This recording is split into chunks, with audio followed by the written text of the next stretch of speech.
Lieutenant general ওয়াকারুজ্জামানরে Bangladesh সেনাবাহিনীর নতুন প্রধান হিসেবে নিয়োগ দেওয়া হয়।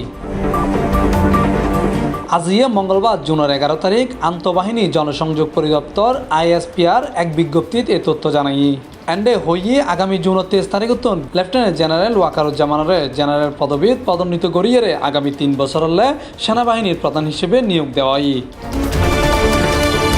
লেফটেন্যান্ট জেনারেল ওয়াকারুজ্জামান 1985 সালত ডিসেম্বরের 20 তারিখ 13তম দীর্ঘমেয়াদী কোর্সের লগে বাংলাদেশ সেনাবাহিনীর কমিশন লাভ করছি।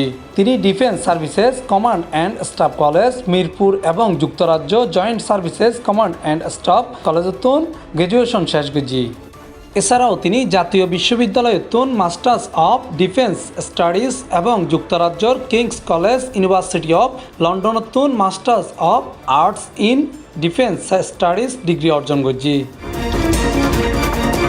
সুদীর্ঘ 39 বছরের বর্ণাঢ্য সামরিক জীবনের ওয়াকারুজ্জামান বিভিন্ন গুরুত্বপূর্ণ পদের পাশাপাশি নবম পদাতিক ডিভিশনের জেনারেল অফিসার কমান্ডিং এবং সাভার এরিয়া কমান্ডার, সেনা সদরের সামরিক সচিব এবং বাংলাদেশ সেনাবাহিনীর চিফ অফ জেনারেল স্টাফ হিসেবে গুরুত্বপূর্ণ দায়িত্ব পালন করছি।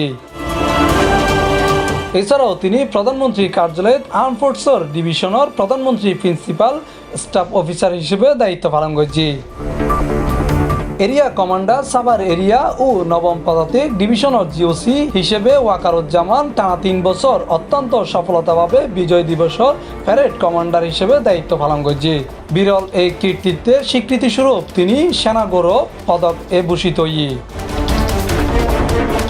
নতুন সেনাপ্রধান লেফটেন্যান্ট জেনারেল ওয়াকারুজ্জামান জাতিসংঘের ব্যানারত মিলিটারি অবজারভার হিসেবে আঙ্গোলা এবং সিনিয়র অপারেশন অফিসার হিসেবে লাইবেরিয়াতে দায়িত্ব পালন করছে। এছাড়াও তিনি বাংলাদেশ সেনাবাহিনীর প্রতিনিধি হিসেবে দেশ বিদেশত উল্লেখযোগ্য সংখ্যক সেমিনার, সিম্পোজিয়াম ও কনফারেন্সত অংশগ্রহণ করছি এবং বাংলাদেশ সেনাবাহিনীর ভাবমূর্তি উজ্জ্বল করছি। ব্যক্তিগত জীবনত ওয়াকারুজ্জামান সারানা আজাদ, কমলিকা জামান দম্পতির 2 কন্যা সন্তানের বাপ মা। C+ চট্টগ্রাম।